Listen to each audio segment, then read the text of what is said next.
Good morning, everyone, and welcome to Spotlight in Business. I'm Tammy Defoe, president and founder of GTApreneurs, and I'm so happy to introduce to you today Shafoli Kapur. She's a regulated Canadian immigration consultant, and she'll be the guest speaker at our May 10th virtual networking event at noon next week. So welcome to the show today, Shafoli. I'm happy to get the audience to learn more about you. Tell us more about yourself. Thank you, first of all, Tammy. Thank you so much for having me today, and also for the networking event on May 10th. I'm extremely excited and looking forward to it. About myself, as you mentioned, I'm a regulated Canadian immigration consultant, an immigrant myself who immigrated to Canada way back in 2009, and have worked my way, up to here, doing everything else a typical immigrant has done. So life has been been a roller coaster, but it's been a learning experience. I own an immigration firm in the name of TDOT Immigration, and my sole practice, like the primary work that we do, is to help immigrants inside and outside Canada to immigrate to Canada and live their Canadian dream. Nice. And it looks like you're living the Canadian dream so far, and you worked way up to having your own practice, which is fantastic. And so, I think you're really a role model, and I think that it really makes you good at what you do, because first of all, you have that personal experience, and then you just have this passion to really help other people, get here and enjoy the nice country we have. I agree with you. I mean, just because I've gone through the similar experience myself, maybe not as hard as it is for some other people from different nationalities.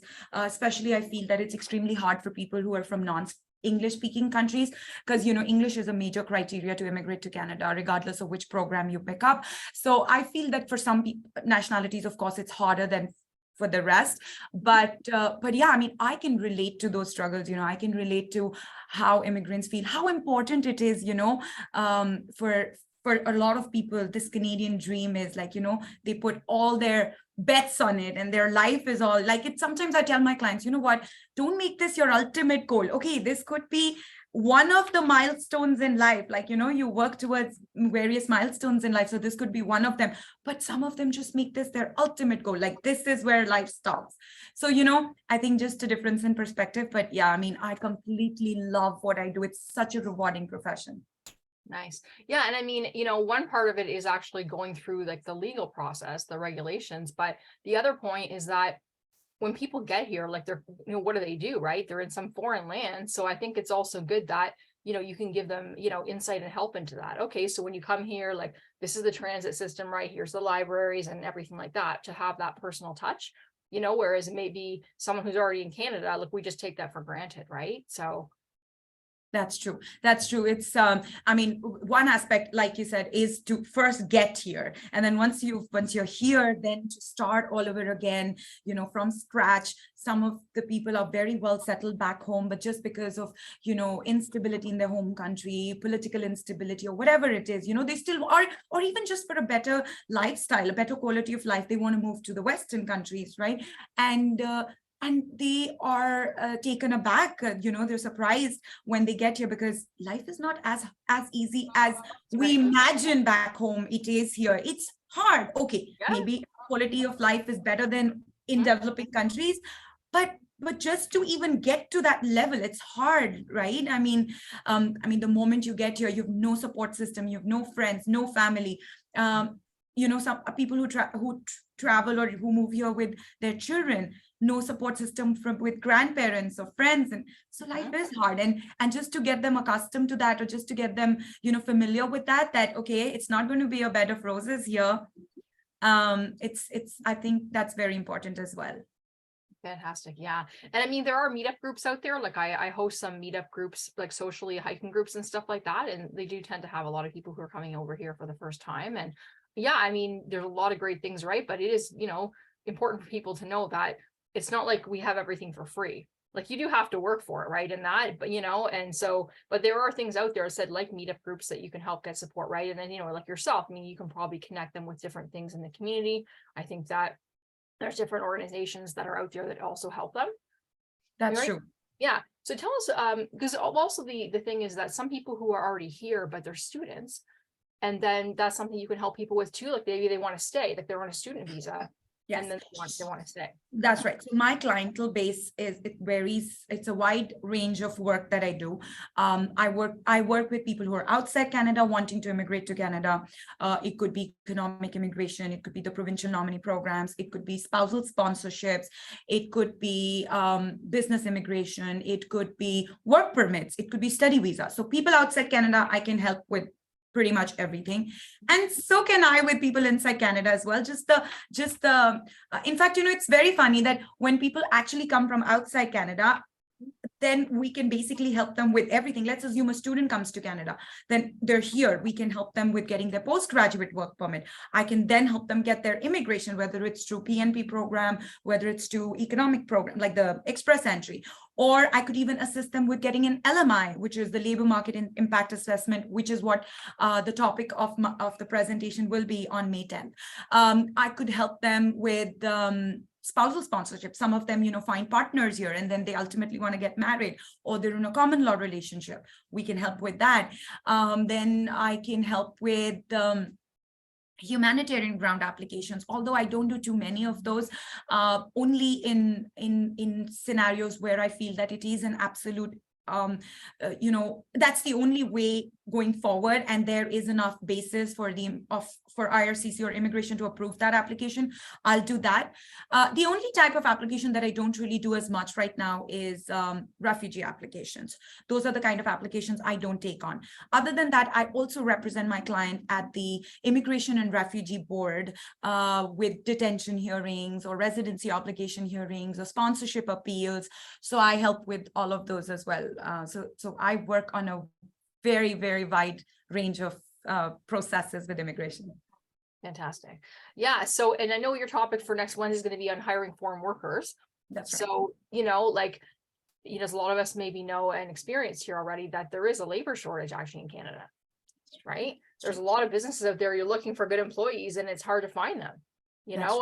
I think the thing with what I've heard is that because housing's so expensive, right? So a lot of, young people, even to their 35, they're living at home with their parents.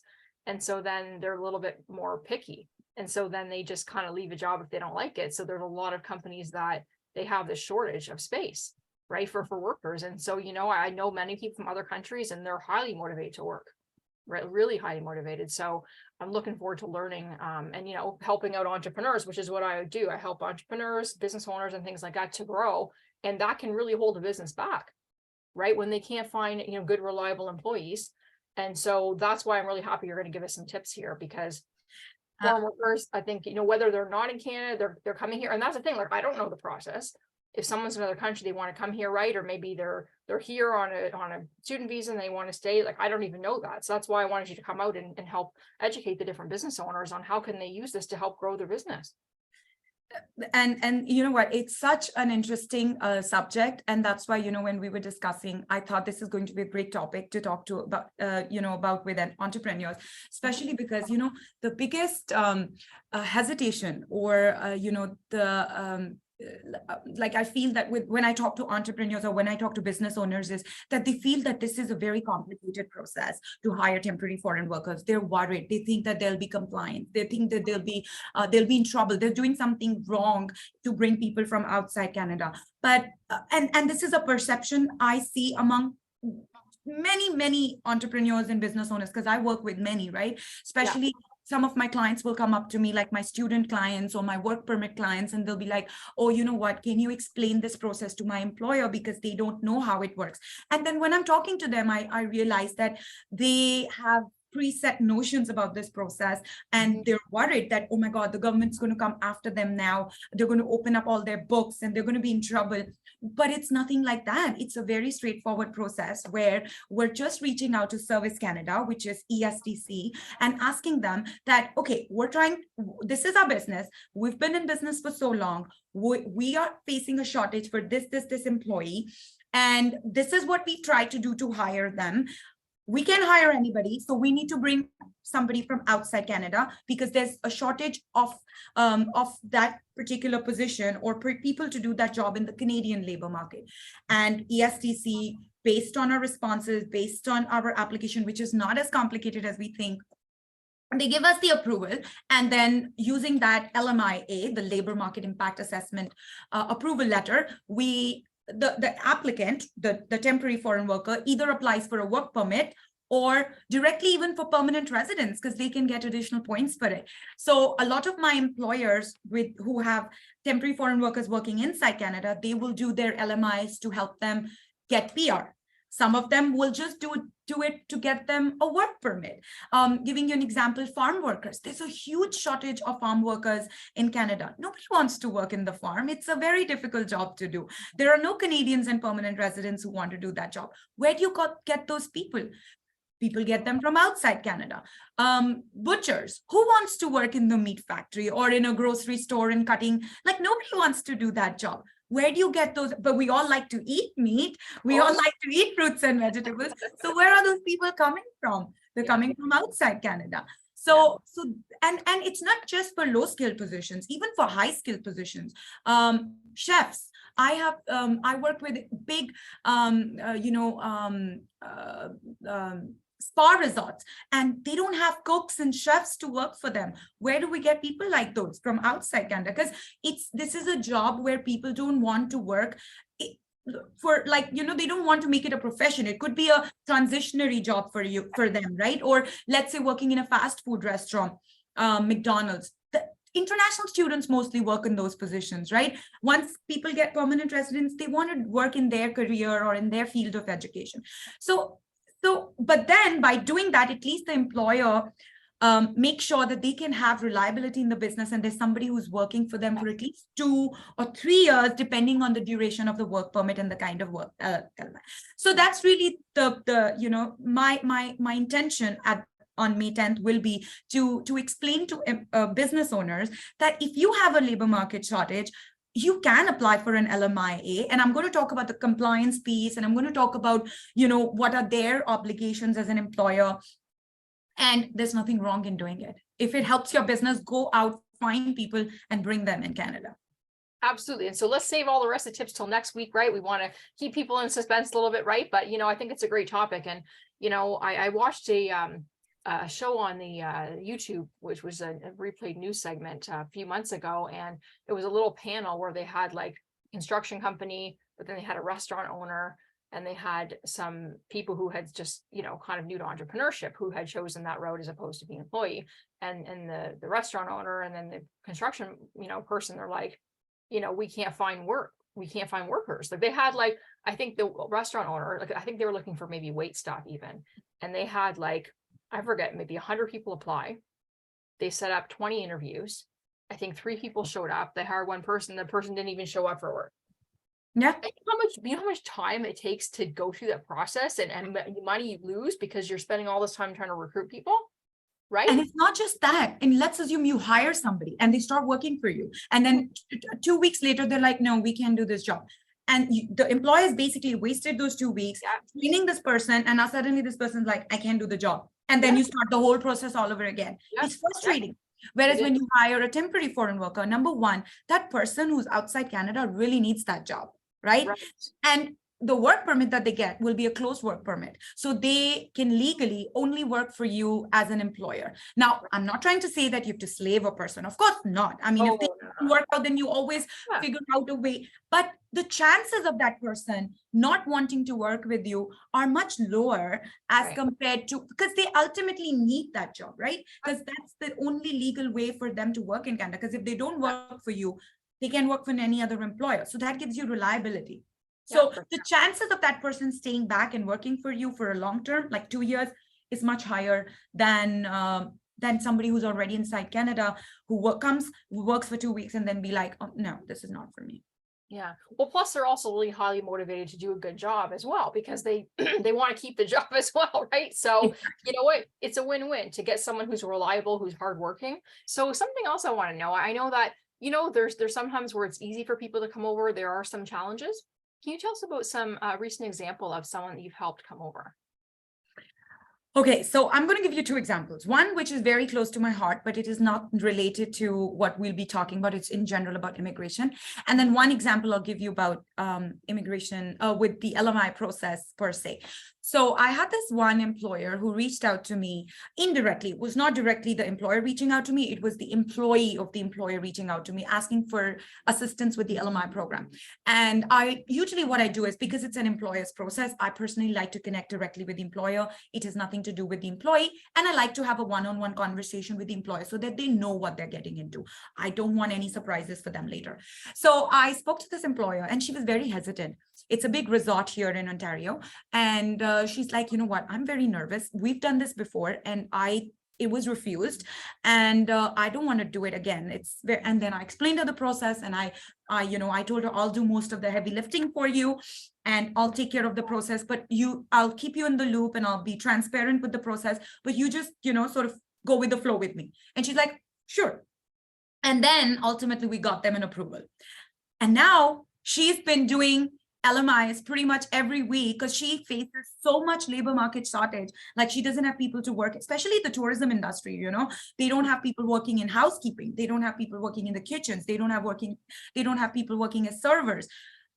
So, and now she's like so comfortable with the process that she's continuously hiring people from outside Canada and, doing LMIs to bring them over. So that's one example. The second one is, this is not regarding LMI in general. So a lot of, another way of coming to Canada on a work permit is if you have a spouse or partner in Canada on a study visa or a work permit. So their spouses and children can also come here on dependent work permit or study visas. So I had this one lady who reached out to me in 2021 and her husband she was studying here. She came here to study and then she got pregnant. She found out that she was pregnant when she arrived in Canada and she came to study. And so she did her husband's visitor visa application, but it was refused. And starting 2019 until 2021, she got 7 refusals on her husband's application for visitor visas and work permits. 7 times. And then ultimately she came to me. I was the final person she came up to. And I'm like, okay, let's go over what's going on. So the officer had doubts about their relationship. They were not convinced it's a genuine marriage and all of that. And she also had a baby. She had a Canadian born. She delivered the baby all by herself in Canada. So I took over the application and the application was approved. And when I broke that news to her that finally your husband is coming and he's going to see your baby for the first time and you guys are going to be together again, she just broke down. Like she couldn't control her emotions. Like she couldn't believe that this was actually happening. And that's what makes me go in this profession. Like that's what wants me to keep doing more and more and more and more in this profession. Because I feel that in a way, although I do charge a fee for my services, but I also feel I'm doing good for the society. Like, there are people who are sad, who are upset, who are heartbroken and who are, going through such difficult time. And just by, making this process simpler for them, it's, I feel it's a good karma. That's awesome. No, absolutely right. And that's why I say it's so rewarding. It's so rewarding. Oh, that's awesome. Yeah. So, I mean, you know what? It's, there's a lot of different professionals out there, right? But I mean, there's might be some that are better than other ones. So, you know what, if anyone here, you've tried to get help with this and you haven't had luck, then, reach out to Shafoli. So she's got this Midas touch. She seems to really help people to get through. And, it's a win-win for everyone, right? You help people to come over, you help employers who need workers, and all different things. I mean, there's also, I'm sure when people want to come over to start a business, you can help them set up with that. So all different scenarios, right? But you know what? Shafoli is just an awesome immigration consultant. I'm so happy to have met her, and I'm looking forward for her to give us a lot of great tips next Wednesday. Thank you. I'm so excited myself. You're very welcome.